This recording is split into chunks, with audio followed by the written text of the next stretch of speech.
Namibia, what's up? My name is Tatito and I am angry.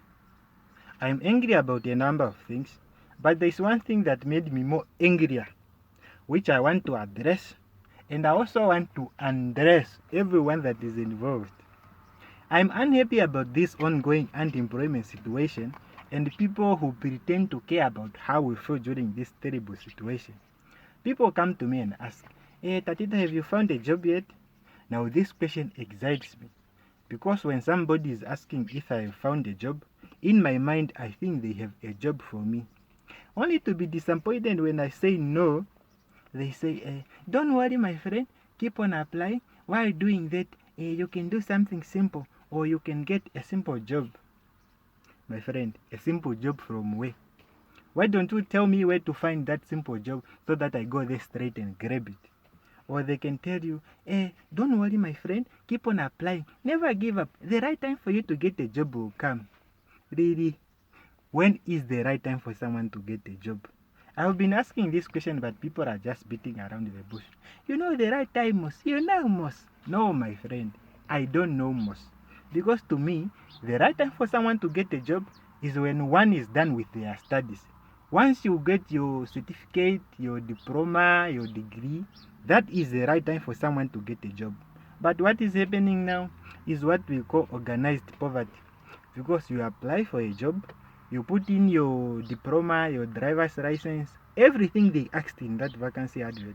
But they will end up giving that job to someone with a grade 10, experience focal. Now, is that not organized poverty? If it is not organized poverty, what is it? But some people are genuine. They don't have time to mock you once you tell them that you haven't found a job. They will start assessing your poverty just by looking at you. And if they find out that poverty has destroyed you, they will start getting emotional and say, "Oh, my friend, I hope you find a job very soon." Oh. When somebody is assessing your poverty and they start getting emotional, that's an indication that, my friend, you are done. You are completely finished. Now, when people get emotional after assessing my poverty, I also get emotional because deep down I know that I am done. And I say, "Oh, thank you, my friend. I also hope I get a job very soon." Oh, oh my friend, it is not easy out here. And the motivational speakers, you guys are useless. I think during this struggle, we don't need motivational speakers. We need actional speakers, people who can speak action. Yeah? We don't need stories of how you went through this and that. Yeah? My friend, everyone has gone through some shit. Everyone has a story to tell. So let's not waste time with stories. Yeah? If you are a successful businessman, just tell us how you got your starting capital. That's what we want to hear. Yeah? We don't want to hear stories to be motivated. We are motivated, all right. Yeah? I am hungry. I am already motivated by hunger. I am not skinny because I am using Herbalife. No, I am skinny because I am running out of food. How can you motivate someone like me? You can't. Yeah? What I need is an opportunity to show how well motivated I am. So, ladies and gentlemen, members of the anti-employment struggle, comrades, now allow me to undress you completely. If you've been applying for jobs and you don't even score interviews, what you do is you apply here, you apply there, and you keep on waiting for that phone call that doesn't come. Don't you think it is time for you to stop? Because I suspect you also get rejected because you are not experienced enough. So you can stop and make experience of your own. How can you do that? The money that you use to print CVs and other documents, use that money to buy sweets, chocolates, airtime, and start selling. Yeah? By doing that, you are gaining experience as a business manager. You are gaining experience as an accountant because nobody is handling your finances. You are gaining a lot of experience just by selling stuff. How can you make this experience formal so that you add it to your CV? Because you are your own boss, no one will do this for you. Write yourself a recommendation letter stating how great a business person you are. Get a witness or two, people who know that you really sell stuff. Go to a nearby police station and make a declaration supporting what you have written in your recommendation letter. Attach them together. Once you have done that, my friend, congratulations, you have a job experience. Who said that experience can only be gained through a former employment? Who said that? You don't need to work for FNB or for Ministry of Work and Transport for you to be experienced. You can make an experience of your own. So if you are an assignment consultant, if you assist students with their assignments in return of a small amount of appreciation, my friend, that is your experience. Make it formal, add it to your CV. Or you studied hospitality and you have been cooking at weddings, funerals, and other events at your village. That is your experience, my friend. Make it formal, add it to your CV. Or maybe you studied agriculture and you have been castrating animals at your village. My friend, that is your experience. Make it formal and add it to your CV, so that when a farm manager where you applied for a job, call one of your reference and ask, can Mr. Harakuta really castrate pigs? Your reference should be able to answer that. Yes, Mr. Mbinge is an excellent animal castrator. He can castrate cats, even snakes. And believe me, snakes are domestic reptiles here in Namibia. I know of a village that practices snake farming and the business is booming. Or you want me to mention the name? I will mention the name, but not today. Just remind me one day and I will tell you the name of that village. So my friend, at that village, if your male snake is misbehaving, call Mr. Harakuta or Mr. Mbinge. They will castrate it for you. So this same message also goes to those that are currently studying at our universities. If you are currently studying and you don't have a job, my friend, find time during weekends and go count stock in your uncle's tuck shop, or be a part-time bartender in your uncle's bar. Because if you finish school without experience, hey, my friend, unless you are well connected to those that practice organized poverty, otherwise your place is reserved and it is patiently waiting for you here in the unemployment struggle. So one person may ask, is this Tatito guy for you? Is he walking the talk? Yes, my friend, I am for real. As for me, with my degree, I could not find a job. So until I started driving a taxi, now I am a taxi driver. That's my job. My boss and I came up with a very good recommendation letter stating how I'm an effective businessman and how I have an excellent customer care service, which is true because my cab is clean and it has the best sound system in the whole city of Windhoek. I realized this when I took it for a car wash. You know, the car wash is next to a bar. So whenever I take my cab there, they switch off the jukebox and start playing music in my cab. That's when I realized, hey, my cab is the best. So while driving a taxi, I found myself qualifying for jobs that were outside my specialty, jobs that I never thought of doing, but now I can do them with confidence because I have the knowledge. To name a few, I am now a qualified shouting officer. Yeah, or how do you call those people who shout bids at auctions? Are they auctioneers or are they shouting officers? I am now qualified to do that job because now I have upgraded my shouting skills. If you find me in Venue Park doing my thing, hey, Ochomwiseko Masdao, Katutura West, Katutura East, Chinatown, North Korea, Bossa Itue, sister, let's go. Hey, my friend. But I thought I was an excellent shouter until I went to Unam's taxi rank. Hey, my friend, those guys can shout. At least in Venue Park, we shout at people who are few meters away. My friend at Unam, those guys shout at people who are 100 meters away. Sometimes I don't even see a customer coming, but those guys are shouting already. But customers also have a problem. Yeah?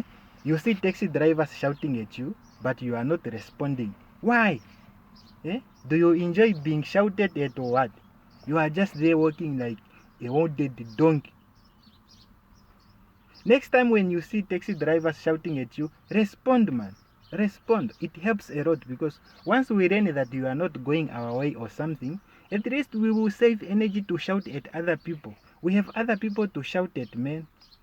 So I was at Unam and we saw some ladies coming our way, so we started shouting at them. There was this other short guy who is shouting with his fake accent. Hey sisters, are you going to town? I'm like, oh, that's a thing here? Oh, okay, okay, bring it on. I was preparing my fake accent. I don't have a fake accent though, but I was preparing one for competition, you know. A man has to compete. So while I was getting ready to unleash my fake accent, this other guy was losing his mind because he has been shouting at these ladies, but they are not responding. He said, oh, sisters, I'm even shouting on top of my tongue. I said, what? What is that? Were you supposed to shout from the bottom side of it or from the sideways? Oh, when I heard that, I left Unam. I said, this is not my competition, man. These guys are too much. I went back to Venue Park now. Venue Park is my station. That's where you can find me shouting, Ochomiseko Masda, Widuk West Dorado. Yeah, so if you are looking for a B plus shouting officer, you are looking at one. If you want an A plus shouting officer, my friend, go to Yonam. Every guy there is an A plus shouting officer. But don't call them that. I don't think they will like it very much. But me, you can call me a shouting officer anytime. I don't have a problem. So now I am also a qualified motorcade driver. Yeah, because now I am a bad and a rude driver. Yeah, one day I will tell you how I became a rude and a bad driver, because that's what it takes for someone to become a motorcade driver. If you think those guys are good drivers, my friend, you need to reboot your thinking system, because those guys drive like they are running away from the devil. They don't even care about an old person crossing the road. They will be like, Lucifer, Lucifer, leave me alone. I don't want to go to hell with you. Lucifer, leave me alone. Oh, there is an old person crossing the road. Oh, my friend, I will bump you if I have to. I just want to get away from Lucifer. Wee. Bam. Poor old person is dead. Those guys are terrible drivers. So, Your Excellency, Mr. President, honorable ministers, if you are looking for an exciting driver, look no further. Yours truly is here. If I rent that job to become the president driver, hey, my friend, I will come up with a slogan that says, the president's safety is everyone's priority. Which means, if you come across the president's motorcade, my friend, get out of the way. Move your skorokoro so that rear cars can pass. Yeah. So now I'm a shouting officer, motorcade driver, and I'm also now a comedian. Yeah, now I tell jokes, because in this taxi business, if you want to get customer fast, you need to smooth talk them and make them laugh sometimes. You see a sister coming your way with a nicely shaped body, but the face, hey, you wouldn't want to look twice. So you go there and say, oh, my sister, you look like Beyonce. Are you going to Ochemise? Then she say, yes. Then you say, my sister, let's go. You are the one I've been waiting for. Or you see a brother coming, looking like my nigga get rich.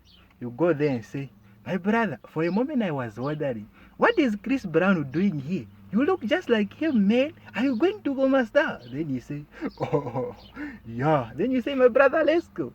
3 minutes, your cab is full. Then you drive. So now I'm planning to do stand-up comedy. But hey, English is a problem. Now I'm confused. I don't know who is kidding who between me and English. I know my English is bad, and I know it will be a terrible disaster to tell jokes to people who cannot understand me. But I have a solution. I always have a solution to any problem. And by the way, my nickname is Mr. Solution. So if I get a gig to perform stand-up comedy, to cater for everyone and for everyone to understand me well, I will tell jokes in sign language. Yeah, who does that? Me. So, dear deaf people, I know you cannot hear me, but you understand me. You have been left out of this comedy entertainment for so long. Finally, your prayers are answered. Your Messiah in comedy is here. Me.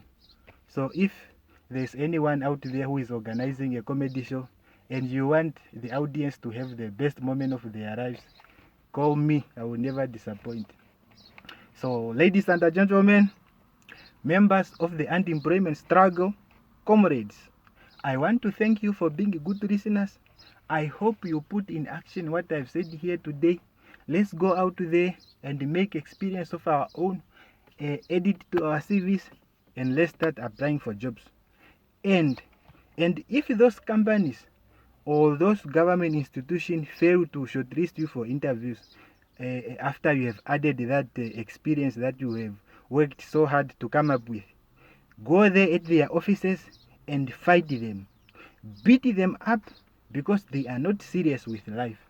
If Operation Kalahari come to shoot you, or maybe that was your lucky day and you found them running out of bullets, or maybe they were just too merciful to arrest you, at least you get killed or you go to jail fighting for your employment justice. Ladies and gentlemen, my name is Tatito and I am still angry. In fact, when the president asked why Namibian people are angry, I'm one of the person he was referring to. So, Tatito here, out.